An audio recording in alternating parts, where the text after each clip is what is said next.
हम लोग भागवतम के पहले स्कंद का तीसरा अध्याय के ऊपर चर्चा कर रहे थे।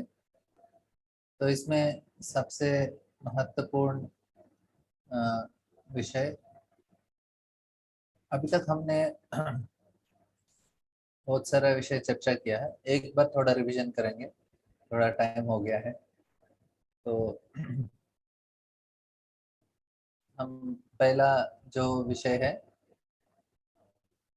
भागवतम में, जो पहला स्कंद है उसको बोलते हैं अधिकार तत्व। अधिकार तत्व मतलब हमारा क्या अधिकार है जिससे हम भागवत को पढ़ सकते हैं और समझ सकते हैं। पढ़ सकते हैं सभी लोग, लेकिन समझने के लिए कुछ अधिकार चाहिए, योग्यता चाहिए।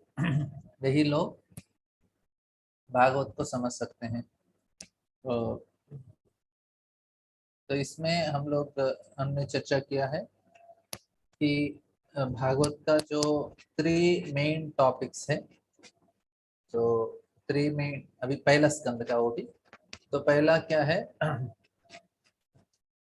3 मुख्य स्टोरीज भी है और विषय भी है। तो फर्स्ट से थर्ड, 1 से तीसरा अध्याय तक भगवान के सामान्य विषयों के ऊपर चर्चा किया जाता है। और तो उसमें बताते हैं कि किस प्रकार से भागवत मतलब जनरल डिस्क्रिप्शन रहता है। फिर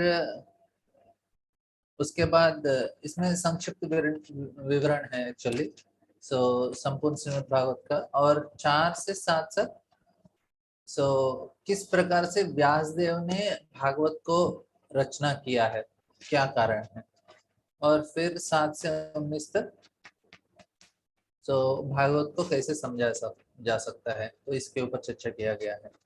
तो फिर अभी हम लोग पहला जब स्कंद में हमने देखा, और सिर्फ क्वेश्चन आंसर, क्वेश्चन ही है, 6 मेन प्रश्न है जिसके ऊपर पूरा भागवत आधारित है। तो उसमें लास्ट क्वेश्चन है कि धर्म ने जब कृष्ण अपने धाम चले गए तो ये कलयुग में धर्म ने किसका शरण लिया, तो भागवत है। तो फिर वो पूछते हैं ठीक है, अच्छा भागवत है तो भागवत कैसे आया। अभी उसका आंसर नहीं हुआ है, सिर्फ हमने देखा कि इसके ऊपर डिस्कशन हुआ है कि किस प्रकार से क्या सही चीज करना चाहिए। तो हम सबको भागवत सुनना चाहिए, इतना बहुत ही महत्वपूर्ण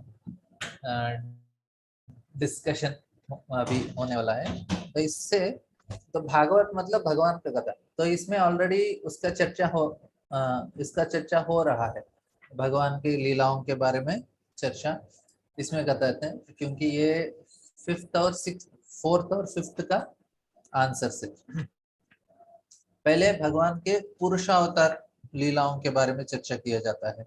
तो 1 से 5 जो है तीसरा अध्याय है, इसमें 5 भाग है। तो पहला भाग बताता है कि किस प्रकार से 1 से 5 तक भगवान के पुरुषावतारों के बारे में। पुरुषावतार मतलब सृष्टि का निर्माण करने के लिए भगवान गर्भदक्षाय विष्णु, क्षीरदक्षाय विष्णु और कारणदक्षाय विष्णु, 3 विष्णुओं के रूप में भगवान अवतरित होते हैं। तो लास्ट टाइम हमने चर्चा किया है। तो कारणोदक्षाय विष्णु, कोई बता सकता है कारणोदक्षाय विष्णु को कैसे पहचाना जा सकता है? जी, वो अकेले रहते हैं, लक्ष्मी के साथ नहीं रहते हैं। हरे कृष्णा प्रभु जी। लक्ष्मी नहीं रहते, और उनके पूरे वो बबल निकलते हैं, उनके शरीर से पूरे बबल निकलते हैं। ब्रह्मांड आते हैं उनके शरीर से। ठीक है, फिर उसके बाद आते हैं गर्भोदक्षाय विष्णु। गर्भोदक्षाय विष्णु को कैसे पहचाना जाता है? लक्ष्मी उनके पैर दबाते रहती हैं। और उनके पैरों के पास और एक दूसरा, और उसके नाभि से ब्रह्मा उत्पन्न होते हैं। ब्रह्मा जी से ब्रह्मा उत्पन्न होते हैं, सही है। और क्षीरोदक्षाय विष्णु को कैसे पहचानते हैं? क्षीर सागर में लेटे हुए रहती है, दूध में। लक्ष्मी में नहीं रहती है वहां पे। नहीं, लक्ष्मी जी रहती है, बगल में बैठे रहती हैं। लक्ष्मी जी रहती है लेकिन दोनों बैठे रहते हैं। दोनों बैठे रहते हैं, और एक क्षीरोदक्षाय का रूप है परमात्मा रूप, अकेले खड़े रहते हैं। हर व्यक्ति खड़े रहते हैं चतुर्भुज रूप में। हर जीव के हृदय में, हर कण में, सभी जगह भगवान क्षीरोदक्षाय विष्णु के रूप में रहते हैं। तो इस प्रकार से हम समझ सकते हैं। तो ये 1 से 5 तक हो गया, और 6 से 29 तक हमको बताया जाता है कि किस प्रकार से अलग अलग अवतार हैं।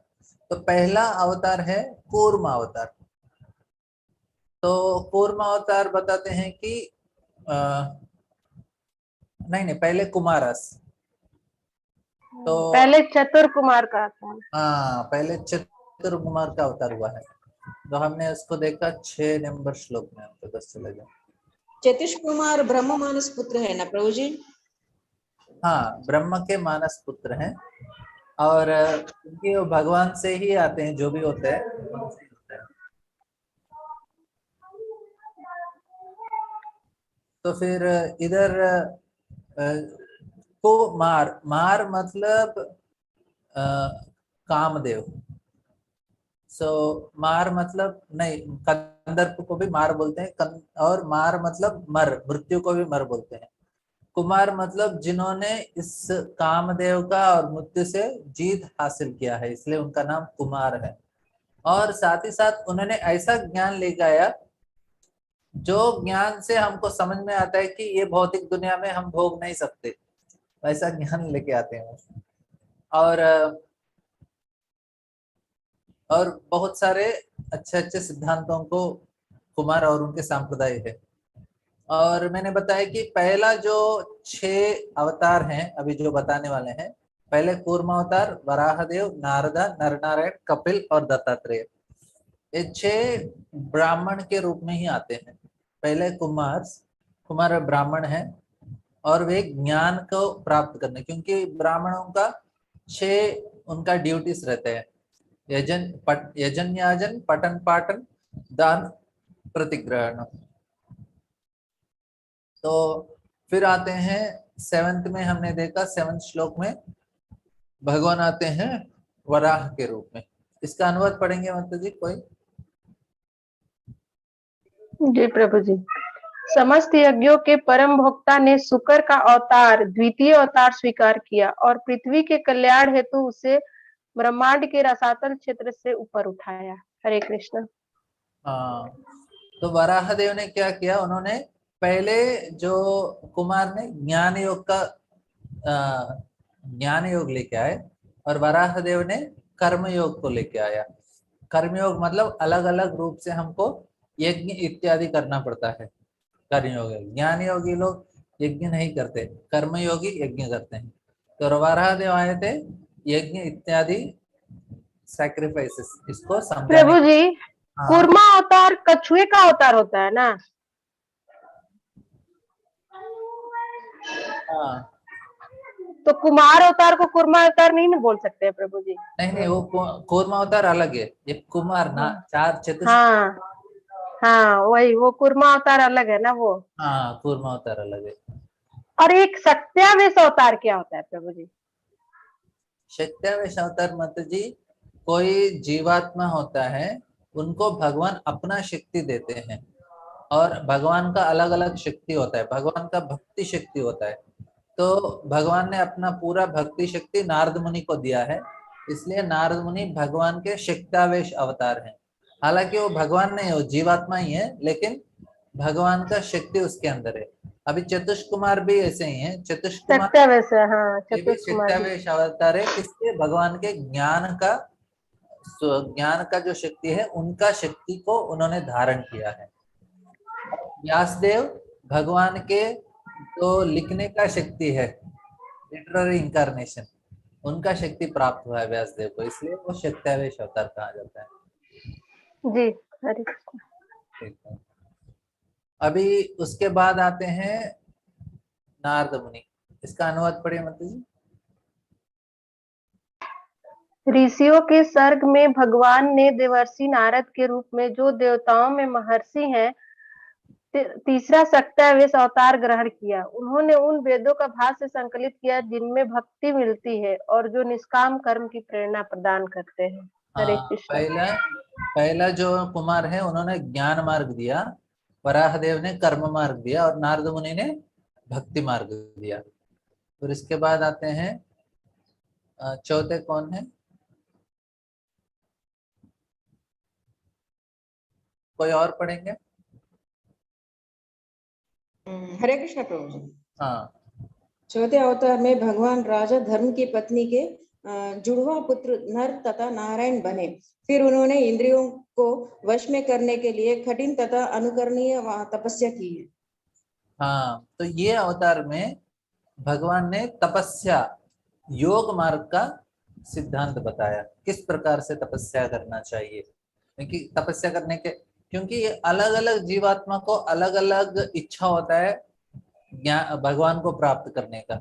अभी हम लोग बैठ के भक्ति मार्ग करने का प्रयास कर रहे हैं, अभी किसी और को बुलाइए क्लास में, बोलेंगे हमको इतना ज्यादा नहीं है, हमको कुछ काम करने का बता दीजिए। और कोई बोलेंगे हम तो ज्ञान मार्ग में जाएंगे, कोई बोलेंगे हम तो योग मार्ग में जाना है। तो अलग अलग जीवात्मा को अलग अलग प्रेरणा मिलता है उनको भगवान को प्राप्त करने के लिए। तो भगवान भी क्या करते हैं, उनके लिए सुविधाएं इस प्रकार से प्रदान करते हैं, ताकि ऐसा नहीं होना चाहिए सभी को आपको अच्छा लगा नहीं लगा एक ही रास्ता है तो बोर हो जाएगा। तो भगवान भी चाहते हैं कि वैरायटी हो, और इसलिए वो वैरायटी अलग अलग रूप में आते हैं, अलग अलग मार्ग देते हैं। तो इसलिए हमको कभी ये नहीं समझना चाहिए कि हमारा ही सही है, नहीं, हमारा भगवान ने अलग अलग मार्ग दिया, सही है इसलिए दिया। तो अलग अलग मार्ग है, सही मार्ग है, लेकिन कलयुग के लिए, इस समय के लिए सबसे आसान मार्ग है भक्ति योगा, क्योंकि बाकी मार्ग कर नहीं पाएंगे। और चैतन्य महाप्रभु ने हमको कुछ भक्ति में भी सर्वोच्च स्थिति प्राप्त कैसे करने का वे मार्ग हमको दिया, इसलिए हम इसको बहुत ही गंभीरता से लेना चाहिए। तो ये दो चीज समझने का है कि गलत नहीं है जो अलग अलग मार्ग है, लेकिन हमारे लिए क्या बेस्ट है, हमारे लिए वो भी ये समय में घर में बैठ के मैं ज्ञान योग कर सकते हैं क्या? नहीं कर सकते। ज्ञान योग करना है तो संन्यास लेना है। कर्म योग कर सकते हैं क्या? कर्म योग करने के लिए भी बहुत सारे रूल रहते हैं, हम फॉलो नहीं कर सकते। योगा कर सकते हैं क्या? उसके लिए भी जंगल जाना पड़ेगा, वो भी नहीं कर पाएंगे। तो फिर हमको इसलिए समझना चाहिए कि हम लोग जो चीज हम कर पाएंगे वो सिर्फ है भक्ति योगा, क्योंकि कर्मयोग भी स्त्री शूद्र द्विज बंधु हमारे जैसे लोग कर नहीं पाएंगे कर्मयोग। तो उसके लिए ब्राह्मण होना चाहिए, और वो भी बहुत ही श्रेष्ठतम, ऐसे जन्म से ब्राह्मण नहीं, गुणों से ब्राह्मण होना चाहिए और गुणों से क्षत्रिय होना चाहिए, वे ही इस चीजों को कर सकते हैं। तो इसमें इसलिए हमको भगवान ने थोड़ा आसान पद्धति दे दिया है, तो नारद मुनि के रूप में आके भक्ति होगा। तो फिर उसके बाद नेक्स्ट पढ़िए कोई और। भगवान कपिल नामक पांचवा अवतार सिद्धों में सर्वोपरि है। उन्होंने आसुरी ब्राह्मण को सृष्टिकारी तत्वों तथा सांख्य शास्त्र का भाष्य बताया, क्योंकि कालक्रम से यह ज्ञान विनष्ट हो चुका था। हाँ, अलर्क प्रहलाद उनको कपिल मुनि ने आसुरी ब्राह्मण को ये ज्ञान दिया है। तो ये भगवान कौन सा ज्ञान देते हैं? सांख्य योग देते हैं। सांख्य योग भी वो भक्ति के लिए लाभ, मतलब जिस प्रकार से सांख्य योग ज्ञान प्राप्त करके वे भी भक्ति मार्ग में आ सकते हैं। तो ये कपिल देव का कहानी, नर नारायण का, नारद मुनि का और वराह देव का हम लोग डिटेल में आगे हम लोग पढ़ेंगे। अभी के लिए हम लोग सिर्फ एक एक लाइन में उनका कहानी खत्म कर रहे हैं, लेकिन हमको इसका डिटेल में बाद में बताया जाता है। तो ऑफ कोर्स दूसरे अध्याय में भी और एक बार इनके बारे में एक एक लाइन में बता देते हैं, फिर डिटेल में पूरा भागवत में इनका ही कथा डिटेल में ऐसा। तो फिर नेक्स्ट कोई पढ़ेंगे? हाँ, पुरुष के छठे अवतार अत्रि मुनि के पुत्र थे। वे अनसुया की प्रार्थना पर उनके घर से उत्पन्न हुए थे। उन्होंने अलर प्रहलाद तथा अन्यों यदु हाय हाय हाय हाय प्रबोधि हाँ, हाय हाय आदि को अध्यात्म के विषय में उपदेश दिया। हाँ, तो ये जो दत्तात्रेय हैं इन्होंने क्या किया, मायावादी का सिद्धांत को प्रचार किया था। तो ये भी क्योंकि इनका भी जरूरत है लोगों को, इसलिए भगवान को भी वो काम करना पड़ता है, कभी कभी आके शंकराचार्य के रूप में, नहीं तो दत्तात्रेय के रूप में आके वे इस प्रकार से सिखाते हैं। तो ये दत्तात्रेय किस प्रकार से है उसका कहानी अभी मैं बताने हाँ। वाला नहीं हूँ, डिटेल में बाद में बताता हूँ। कोई और पढ़ेंगे नेक्स्ट? हरे कृष्णा। हाँ प्रभु जी।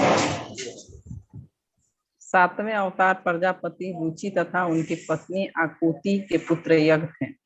उन्होंने स्वयंभू मनु को बदलने पर शासन संभाला और अपने पुत्र नियम जैसे देवताओं की सहायता प्राप्त की। हरे कृष्णा प्रभु जी। हाँ, तो ये है यज्ञ।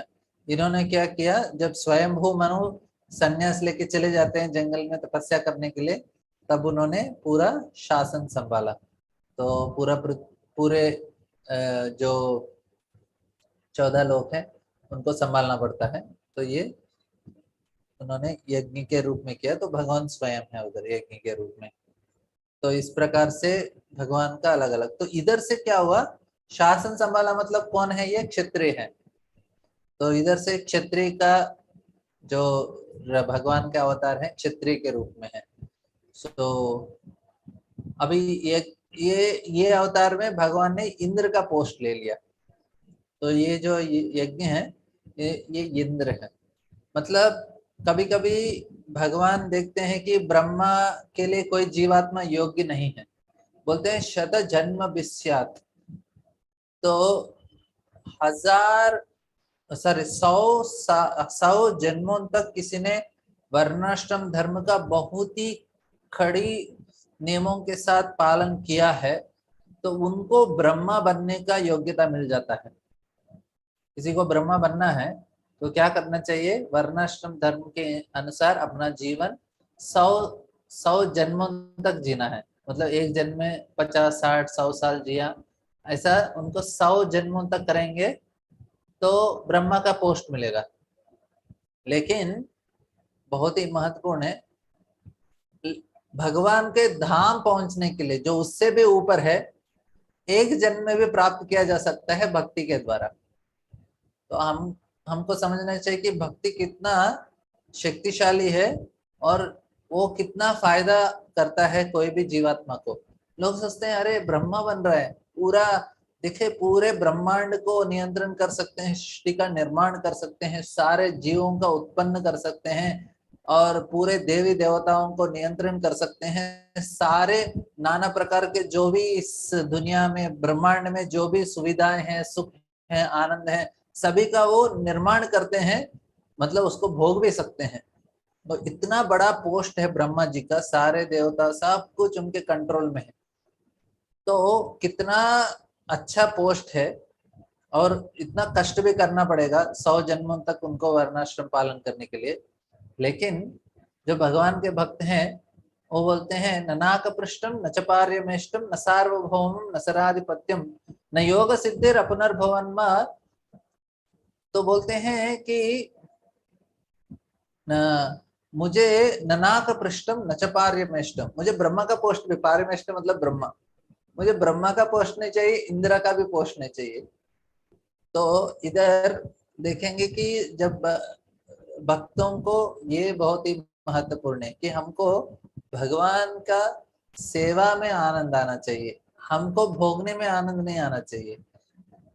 क्यों ब्रह्मा का पोस्ट इतना अच्छा नहीं लगता भक्तों को, क्योंकि उनको लगता है ये तो खुद के लिए हो रहा है, मैं तो अच्छा बड़ा बन जाऊंगा। ऑफकोर्स हालांकि वो भी भक्त हैं हमारे जो ब्रह्मा भी हैं ये ब्रह्मांड के, और भगवान के प्रसन्नता के लिए करते हैं, लेकिन सारे ब्रह्मा इस प्रकार से नहीं होते। बहुत सारे ब्रह्मांड हैं, बहुत सारे ब्रह्मा हैं। अभी हमारा ब्रह्मांड थोड़ा छोटा है इसलिए ब्रह्मा का 4 ही सर है। अलग अलग ब्रह्मांड में बहुत सारे ब्रह्मा हैं, अलग अलग सर हैं उनके, तो लेकिन भक्त नहीं होते। अभी कभी कभी ऐसा होता है कि कोई जीवात्मा मिलता नहीं है ब्रह्मा का पोस्ट के लिए, तो भगवान खुद ब्रह्मा बन जाते हैं। ऐसे इंद्र बनना है तो 100 अश्वमेध यज्ञ करना पड़ता है। किसी ने 100 अश्वमेध यज्ञ किया तो उनको इंद्र का पोस्ट मिलता है। तो फिर वो भी किसी का योग्य नहीं है, तो भगवान खुद इंद्र बनते हैं और ये ब्रह्मांड को चलाते हैं। तो इस प्रकार से जब यज्ञ ने भी उसी समय वे यज्ञ आते हैं, वे प्रजापति रुचि और आकुति के पुत्र के रूप में और शासन करते हैं। तो ये क्षत्रिय के रूप में है क्योंकि शासन कर रहे हैं। अभी कोई और पढ़ेंगे इसका अनुवाद?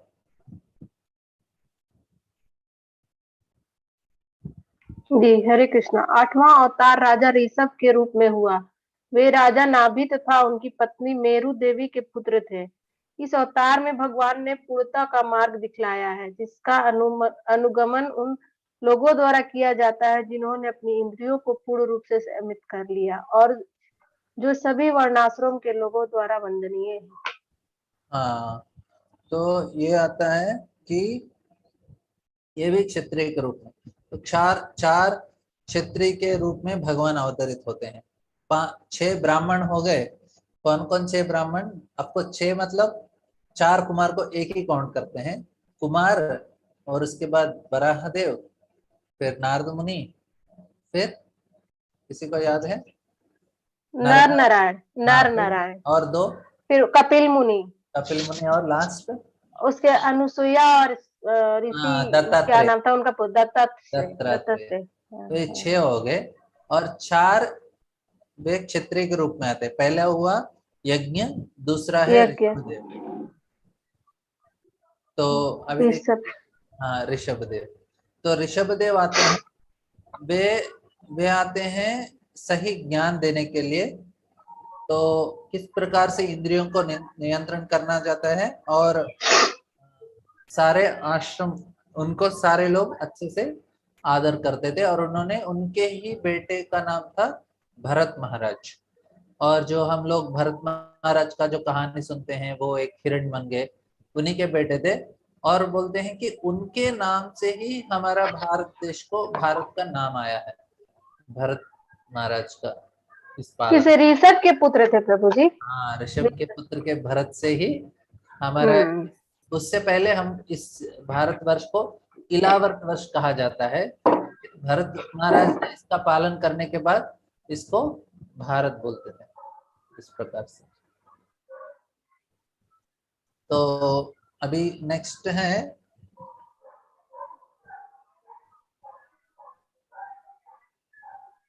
हाँ, कोई पढ़ेंगे? हे ब्राह्मणों, मुनियों द्वारा प्रार्थना किए जाने पर भगवान ने 9वें अवतार में राजा पृथु का शरीर स्वीकार किया, जिन्होंने विविध उपजे प्राप्त करने के लिए पृथ्वी को जोता। फलस्वरूप पृथ्वी अत्यंत सुंदर तथा आकर्षक बन गई। हाँ, ये पृथु महाराज के बहुत बड़ा कहानी है, ये भी बहुत अच्छा कहानी है, हमको 4थे स्कंद में सुनने को मिल जाएगा। तो भगवान क्षत्रिय के 3 रूप में आते हैं, बस 4 नहीं, 3 ही है। एक यज्ञ है, ऋषभदेव है, और पृथु महाराज के रूप में। पृथु महाराज भी जब पृथ्वी से कुछ उत्पन्न नहीं होता, उसको डरा के फिर उससे पूरा जो भी हमको चाहिए, धान और खाना पीना सब कुछ प्राप्त करते हैं। और बहुत बड़ा स्टोरी है, अभी इतना डिटेल में जाएंगे, लेकिन हाँ, 4थे स्कंद आएगा तब उसका चर्चा कर सकते हैं। तो ये नाम याद कर लीजिए बस। तो फिर अभी से आए हैं वैश्य। अभी क्षत्रिय हो गए, ब्राह्मण हो गए, उसके बाद कौन आएंगे? वैश्य आते हैं।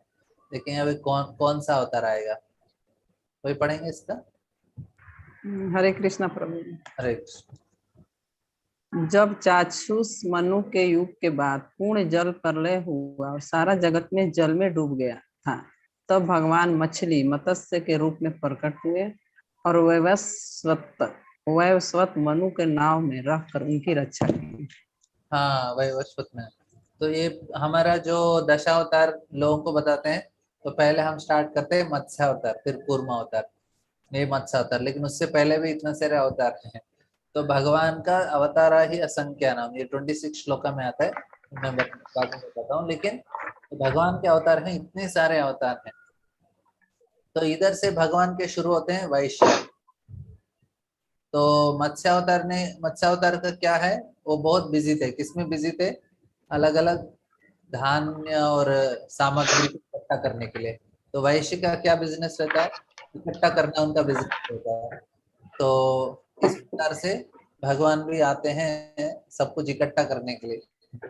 तो इसलिए वो वैश्य के अवतारों में माने जाते हैं। ऑफ कोर्स भगवान वैश्य नहीं है, लेकिन वो लीला के रूप से जाना जा सकता है। नेक्स्ट पढ़िए। एक बार हाँ, कोई एक पढ़ लीजिए। हाँ माता जी पढ़ लीजिए आप। ओके, हरे कृष्णा। भगवान का 11वां अवतार कश्यप के रूप में हुआ, जिनकी पीठ ब्रह्मांड के आस्तिकों तथा नास्तिकों के द्वारा मथानी के रूप में प्रयुक्त किए जा रहे हैं। मंदरांचल पर्वत के लिए आधार बने। हाँ, तो ये अवतार है भगवान का कि जब भगवान को कुजली होता है तो फिर उसको कुजलाने के लिए बहुत बड़ा अरेंजमेंट भी करना पड़ता है। हमको कुजली होता है तो हम सिर्फ ऐसा हाथ लगा दिया तो हो जाता है, लेकिन भगवान का कुजली हुआ तो उसके लिए भी बहुत बड़ा तैयारी करना, बहुत बड़ा क्या बोलते हैं अरेंजमेंट करना पड़ता है। तो पूरा एक बड़ा मेरू पर्वत ले सर मंदर पर्वत लेके आते हैं, वासुकी का सर्प लेके आते हैं, और एक तरफ देवता एक तरफ असुर खड़े होके उसको फिर मंथन करते करते तो भगवान का जो कुजली से उनको राहत मिलता है। फिर वो जोर से ऐसा राहत में सांस लेते हैं ना, ऐसा सांस लेते हैं। जब राहत आता है तो हम जोर से एक बार सांस लेते हैं। तो भगवान ने जोर से ऐसा एक बार सांस लिया था, कुछ बार जोर से सांस लिया, तब से उसके वजह से ही जो समुन्द्र में लहरें आते हैं वही कारण है, क्योंकि वराह देव ने सांस लिया था। तो सॉरी कूर्म अवतार ने सांस लिया था।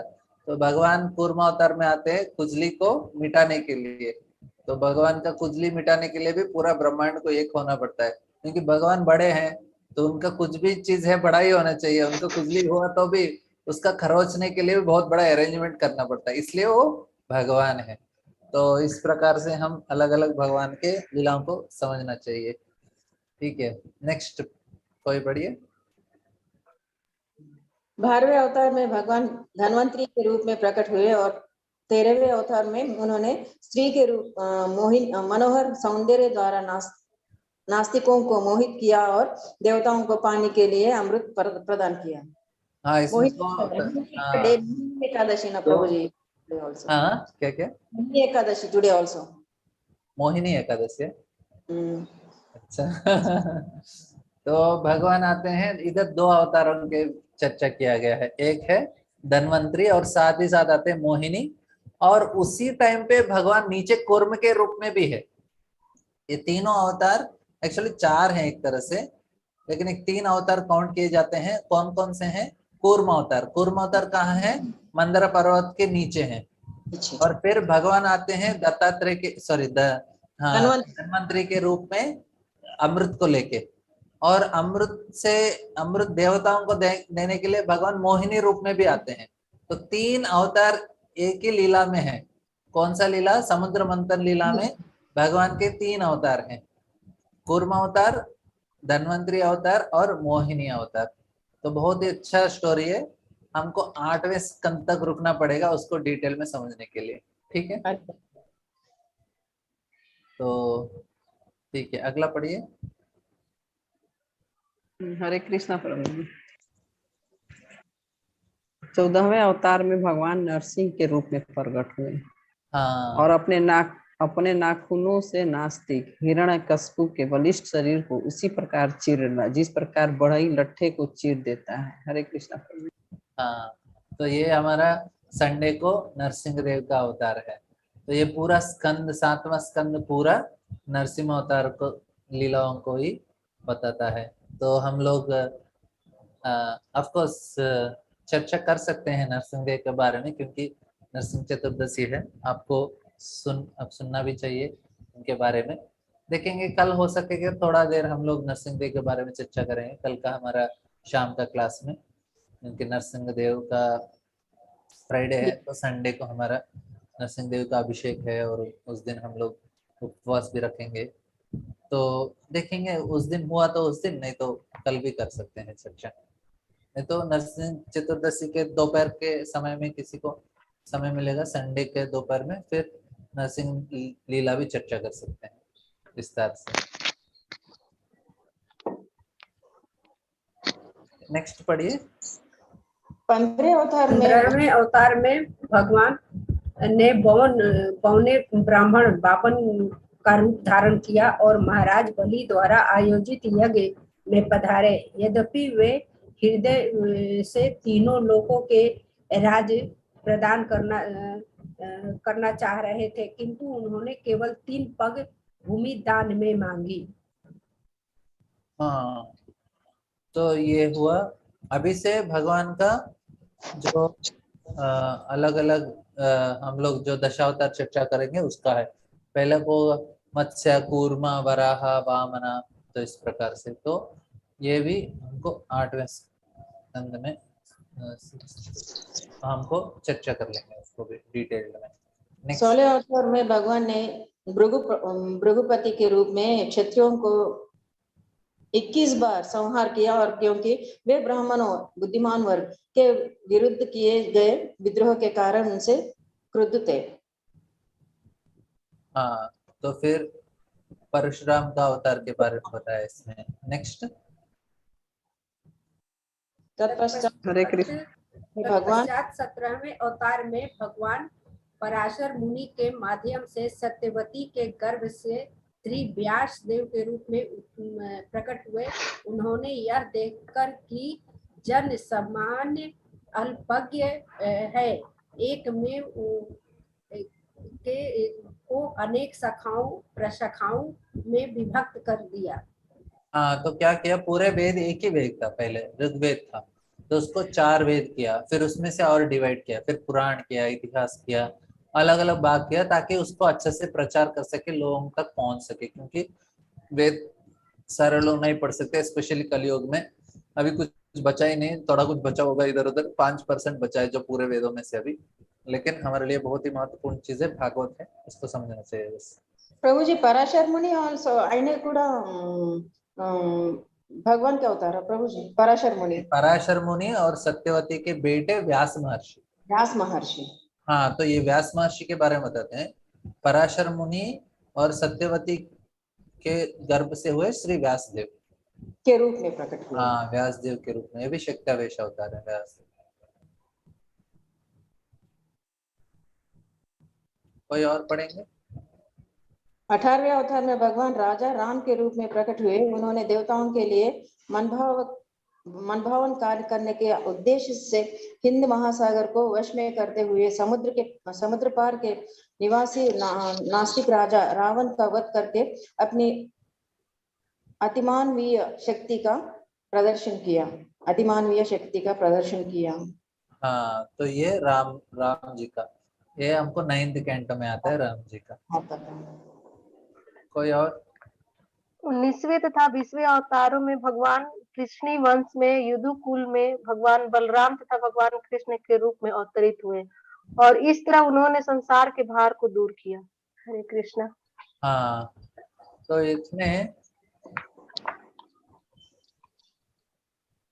इसमें देखिए सभी जगह भगवान 2 रूप में आते हैं, और इसमें बहुत ही कृष्ण का एक लिस्ट में दिया है, फिर बाद में सेपरेटली बताते हैं उनके बारे में। तो हमको नहीं समझना चाहिए कि भगवान भी एक ऐसे ही अवतार हैं जो आए बाकी अवतारों के साथ, नहीं। तो क्योंकि ये इनसे, कृष्ण से ही सारे अवतार आते हैं, ये समझना है, ये बाद में हमको समझाया जाता है। नेक्स्ट पढ़िए। हरे कृष्णा प्रभु जी। हाँ, तब भगवान कलयुग के प्रारंभ में गया प्रांत में अंजना के पुत्र बुद्ध के रूप में उन लोगों को मोहित करने के लिए प्रकट होंगे जो श्रद्धालु आस्तिकों में से स्त्रियां करते हैं। हरे कृष्ण। हाँ, तो ये बुद्ध भगवान आते हैं। उस समय सारे लोग वेदों के नाम से जानवरों को मार रहे थे, तो भगवान प्रकट होते हैं ताकि हाँ, बुद्ध अवतार, और उनको वेदों से थोड़ा बाहर लेके जाते हैं, बोलते हैं अहिंसा परमो धर्म, अहिंसा का पालन कीजिए, इस प्रकार से। अभी नेक्स्ट, हाँ ये पढ़ लीजिए। तत्पश्चात पढ़िए माता जी, पढ़िए माता जी, कोई बात नहीं।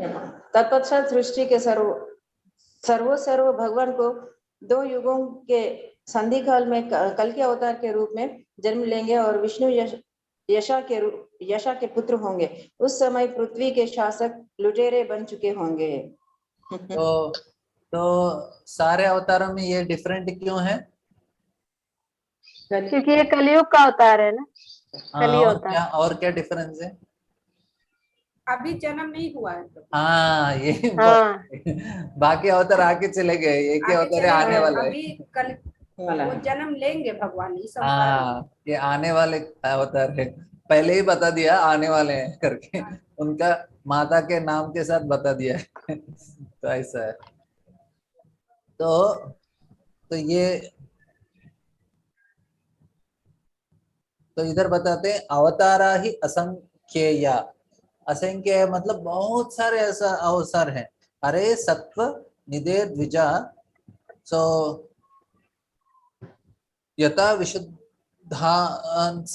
कुलया सहस्र सरस सरसा सरसा सहस्त्र सहस्त्र सरसा। सरसः सरसः मतलब हाँ सागर का जो लहरें रहते हैं, जिस प्रकार से सागर के लहरें आते रहते हैं, उस जब रुकता नहीं है आते ही रहते हैं, तो इसी प्रकार भगवान के जो अवतार हैं इसी प्रकार आते ही रहते हैं। उनका कुछ गिनती नहीं कर सकते, इतने सारे भगवान के अवतार हैं। अलग अलग रूप में आते हैं, अलग अलग लीला करने के लिए, अलग अलग उद्देश्य से आते हैं, और अलग अलग भक्तों को उनका कृपा देने के लिए आते हैं, इस प्रकार से। तो अभी भागवत का परिभाषा सूत्र बताया है।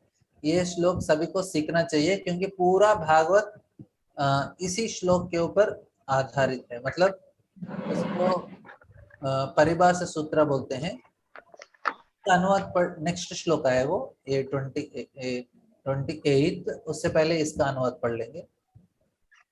अच्छा इसका भी पढ़ा नहीं ना आपने, इसका पढ़िए, मतलब अवतारण शास्त्र। ये ब्राह्मणों, भगवान के अवतार उसी तरह असंख्य है, जिस प्रकार अक्षय जल के स्रोत से निकलने वाले असंख्य झरने। हाँ नेक्स्ट भी पढ़ लिए। सारे ऋषि मुनि देवता तथा विशेष रूप से शक्तिशाली मनु की संतानें भगवान के अंश या उन अंशों की कलाएं हैं। इसमें प्रजापति गण भी सम्मिलित है।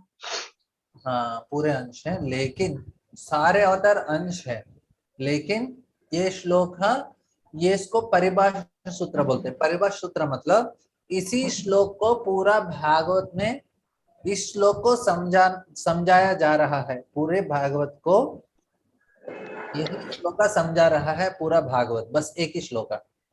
मतलब 28 श्लोक नंबर 28। बस हाँ ये श्लोक ही सबसे महत्वपूर्ण श्लोक है। पूरा भागवत किसके बारे में बता रहा है? ये श्लोक के बारे में बता रहा है। कौन सा है?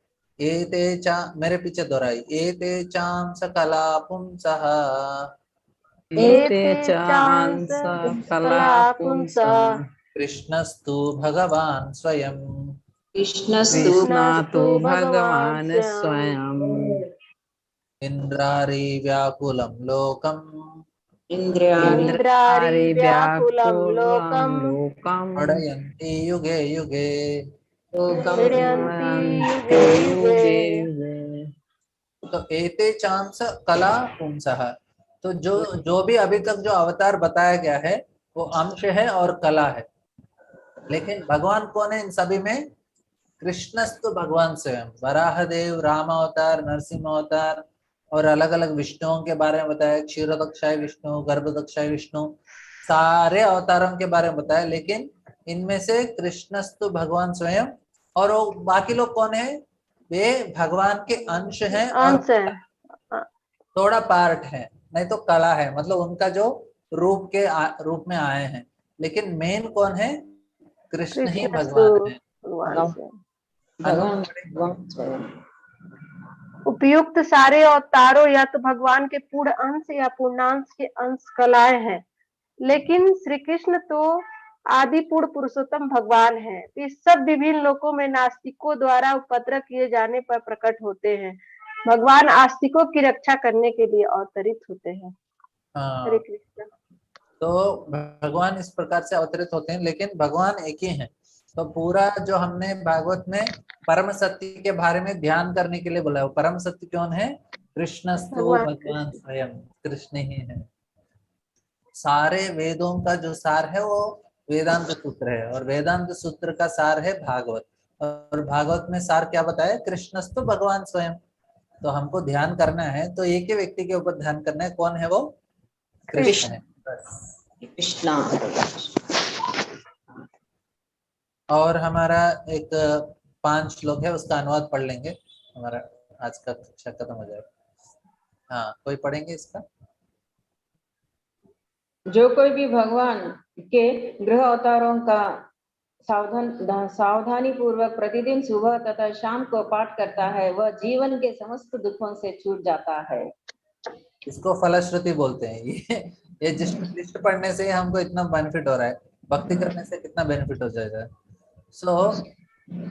जीवन के समस्त दुखों से छूट जाता है। तो इसलिए हमको भगवान के इस रूपों को ध्यान करना चाहिए, स्मरण करना चाहिए हर वक्त। इधर से भगवान का अलग अलग विराट रूप के बारे में समझाया जाता है। भगवान के विराट रूप की धारणा जिसमें इस भौतिक जगत में प्रकट होते हैं काल्पनिक है। यह तो अल्पज्ञों तथा नवदीक्षितों को भगवान के रूप की धारणा में प्रवेश कराने के लिए, लेकिन वस्तुतः भगवान का कोई भौतिक रूप नहीं होता।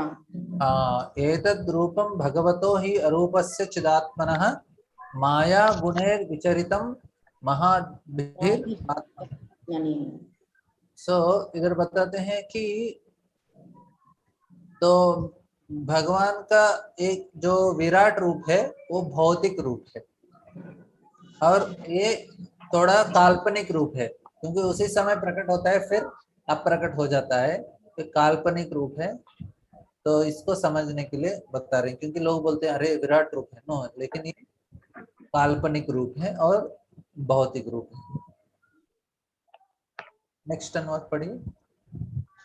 बादल तथा, हाँ पढ़ो ममता जी। पढ़िए माता जी। हरे बादल तथा धूल आयु द्वारा ले जाए जाते हैं, लेकिन अल्पज्ञ लोग कहते हैं कि आकाश मेघाच्छादित है और वायु धूलिमय मलिन है। इसी प्रकार वे लोग आत्मा के विषय में भी भौतिक शरीर की धारणाओं का आरोपण करते हैं। हाँ, तो बोलते हैं कि हम लोग कभी कभी बादल का अलग अलग बादलों को देख के हमको लगता है वो आकाश है, और जो धूल को लेके हम सोचते हैं ये वायु आ रहा है। तो उसी प्रकार लोगों को भ्रम में रहते हैं कि ये शरीर को ही आत्मा मानते हैं, मतलब यही सब कुछ मानते हैं। तो इस चीज को इधर बताते हैं। नेक्स्ट, रूप की इस स्थूल अवधारणा से परे रूप की एक अन्य सूक्ष्म धारणा है जिसका कोई आकार नहीं होता और जो अनदेखा, अनसुना तथा अव्यक्त होता है। जीव का रूप इस सूक्ष्मता से परे है, अन्यथा इसे बारंबार जन्म लेना पड़ता है। हाँ, तो जो हमारा जो स्थूल शरीर है और सूक्ष्म शरीर है वो दोनों अलग अलग हैं, और सूक्ष्म शरीर ये तो स्थूल शरीर से बहुत ही परे है। तो ये समझना है कि हमारे पास ये जो हम देख रहे हैं एक दूसरे को, ये हमारा स्थूल शरीर है, लेकिन एक सूक्ष्म शरीर है, किससे बनता है, मन, बुद्धि और अहंकार से बना हुआ शरीर है। ये शरीर अलग है, और जब हमारा मृत्यु होता है तो हमारे साथ आता है सूक्ष्म शरीर, हमारे साथ जाता है। चलिए, हमारे जो यमदूत हैं वो आत्मा को टच नहीं कर सकते, वो क्या करते हैं, सूक्ष्म शरीर को निकाल देते हैं, क्योंकि आत्मा सूक्ष्म शरीर के साथ बहुत आसक्त होता है, उसके साथ चला जाता है। वो उसको कहीं लेके जाके नरकलोक में लेके जाएंगे, नहीं तो एक कुत्ता के शरीर में रख देते हैं तो आत्मा भी उधर चला जाता है, क्योंकि उसको लगता है कि वो मैं हूं। हम क्या करते हैं, हम अपना सूक्ष्म शरीर के साथ उसके साथ आइडेंटिफाई करते हैं, बोलते मैं हूँ, मेरा मन है। तो इसलिए हमको बहुत दुख लगता है, किसी ने हमको कुछ बोल दिया, हमारा अहंकार को ठेस पहुंचता है, हमारा बुद्धि और मन बहुत ही विचलित रहता है बहुत बार, क्योंकि हम आत्मा उसके साथ बहुत ही आइडेंटिफाई करता है, सोचता है ये मैं हूँ। तो ये गलत धारणा की वजह से हमको बहुत दुख होता है। लेकिन जब हमको समझ में आया कि अरे मेरा और इस शरीर के साथ और मन के साथ और अहंकार के साथ कुछ लेना देना ही नहीं है, मैं आत्मा हूँ, लेकिन ये धारणा गलत है, तो इस प्रकार से हम समझ जाते हैं, तो उस व्यक्ति को ब्रह्म ज्ञानी बोला जाता है। जिस व्यक्ति ने आत्मा को समझा है और आत्मा का दर्शन लिया है, वो व्यक्ति ब्रह्म ज्ञानी है, क्योंकि उसको साक्षात्कार हो गया, हाँ मुझे इसमें कुछ दिलचस्पी नहीं है, मैं शरीर आत्मा हूँ। तो कोई ब्रह्म जानाति थी ब्राह्मण, तो सही ब्राह्मण जो है उसको ये ब्राह्मण का ज्ञान हुआ हो, ब्रह्म ज्ञानी, आत्म साक्षात्कारी। आत्म साक्षात्कार मतलब उसको साक्षात्कार हो गया, मैं शरीर नहीं हूँ और मन भी नहीं हूँ, मैं कौन हूँ, मैं आत्मा हूँ, आत्मा हूँ। तो स्थूल और सूक्ष्म शरीर से परे हूँ, इस प्रकार का ज्ञान है उनके पास। तो अगला श्लोक पढ़िए। जब कभी मनुष्य आत्म साक्षात्कार द्वारा यह अनुभव करता है कि स्थूल तथा सूक्ष्म दोनों शरीरों का शुद्ध आत्मा से कोई सरोकार नहीं, उस समय वह अपना तथा साथ ही साथ भगवान का दर्शन करता है।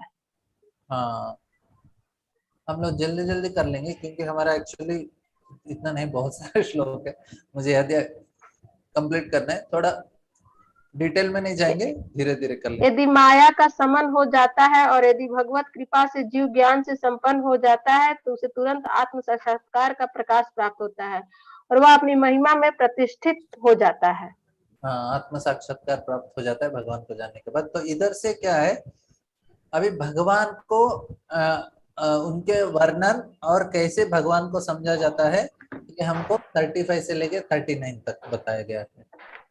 तो अनुवाद पढ़ें। इस प्रकार विद्वान पुरुष उस अजन्मा तथा अकर्ता के जन्मों तथा कर्मों का वर्णन करते हैं जो वैदिक साहित्य के लिए भी ज्ञेय नहीं है, वे हृदय वेश है। हृदय। हाँ, तो इसमें तो जो बुद्धिमान व्यक्ति क्या करते हैं, भगवान के जो विराट रूप इसके लिए ध्यान नहीं करते, वे भगवान का हृदय में उनको ध्यान करते हैं। और भगवान के जन्म और कर्म जो भौतिक नहीं है उसके ऊपर ध्यान करते हैं। तो इस प्रकार से भगवान को समझते हैं कि वो भौतिक नहीं है और सभी के हमारे हृदय में है, और वे इनका जन्म नहीं है और वे अकर्तुर है, इस प्रकार से।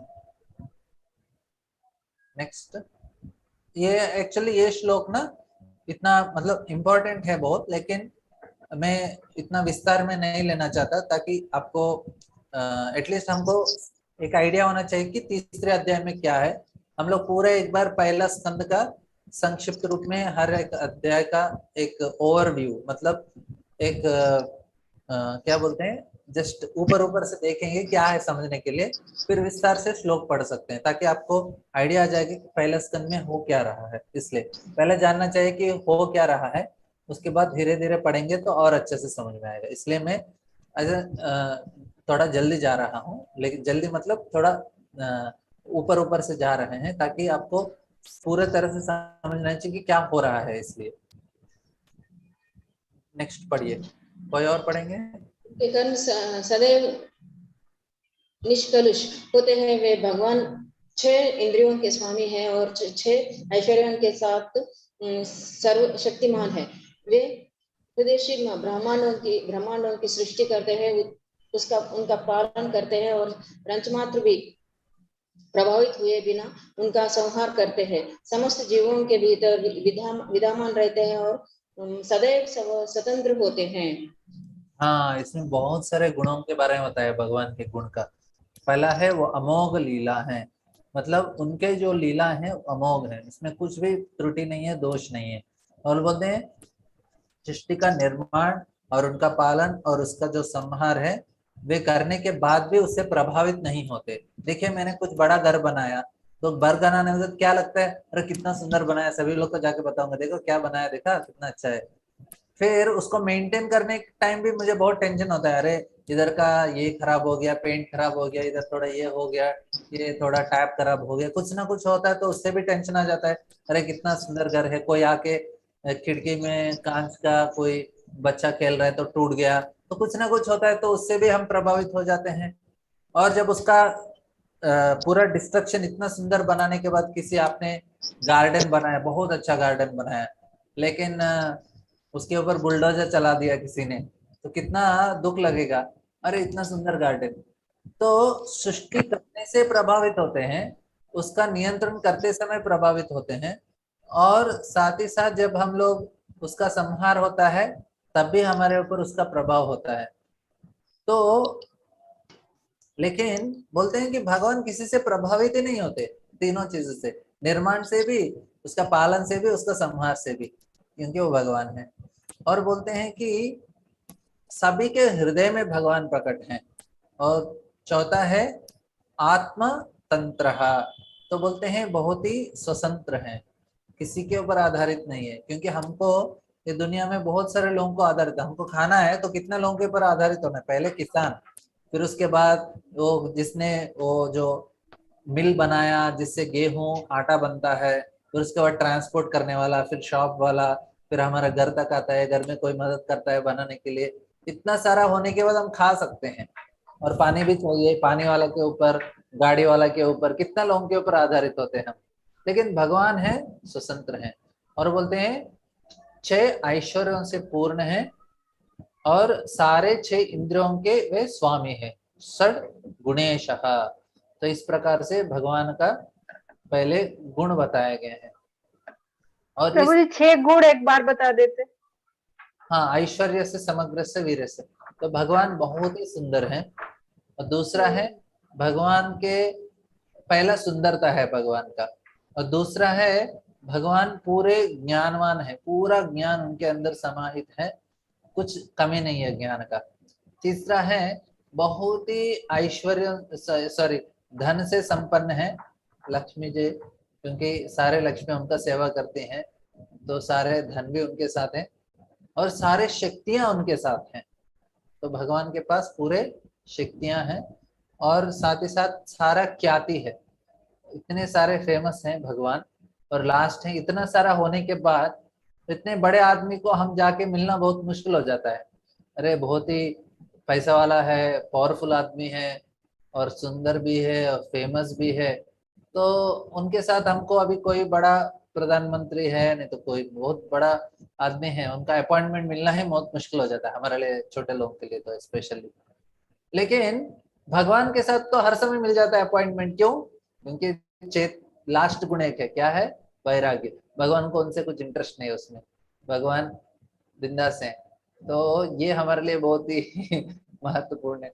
उसकी वजह से हम भगवान को बहुत इजीली मिल जाते हैं। भगवान ये पूरा इतना इम्पोर्टेंट नहीं है, मुझे जरूरत नहीं, इसलिए भगवान अर्जुन के रथ सारथी बन गए, क्योंकि भगवान किसके वश में है? भक्ति के वश में है।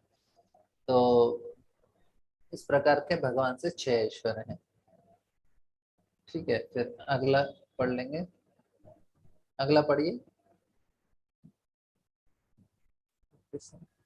मूर्ख मनुष्य अपने अल्प ज्ञान के कारण भगवान के रूपों, नामों तथा कर्मों की दिव्य प्रकृति को नहीं जान सकते, क्योंकि वे तो किसी नाटक में एक पात्र की तरह कार्य कर रहे होते हैं। ना ही ऐसे मनुष्य अपने तर्क या अपनी वाणी द्वारा भी ऐसी बातों को व्यक्त कर सकते हैं।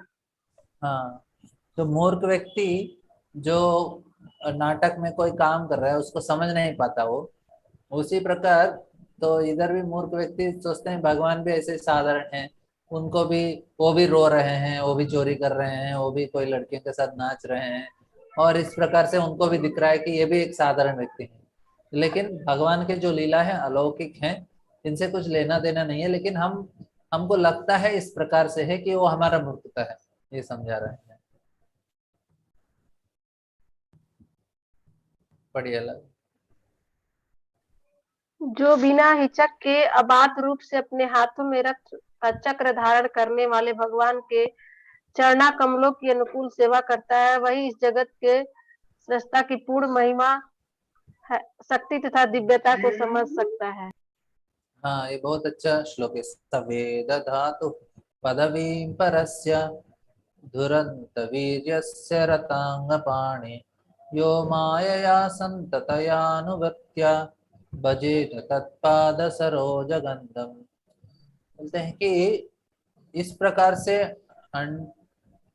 तो भगवान को साधारण समझते हैं, क्योंकि वो एक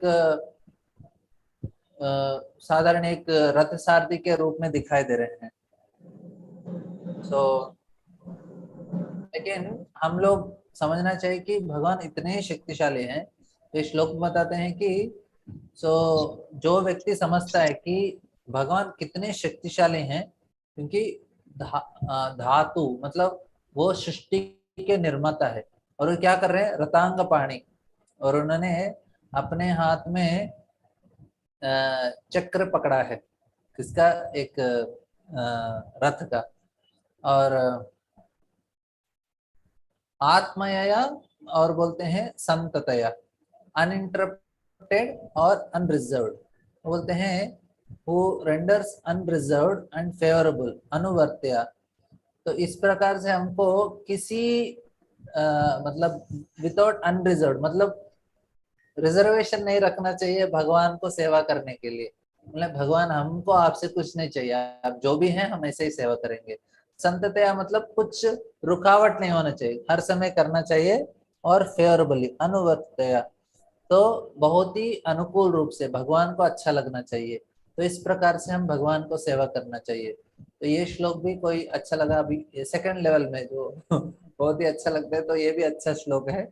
तो भगवान का सेवा इस प्रकार से करना चाहिए, क्या करना चाहिए, आत्मया संततया अनुवर्तया सवेद धातु पदवीं परस्य दुरंत वीर्यस्य रतांगपाणे यो मायया संततयानुवत्या भजेत तत्पाद सरोजगंधम।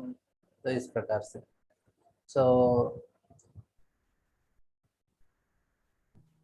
तो ये सुनने के बाद जो नैमिषारण्य के ऋषि है, तो वे उनको दुख लगने लगा कि अरे हम भगवान के इतने भक्त नहीं है।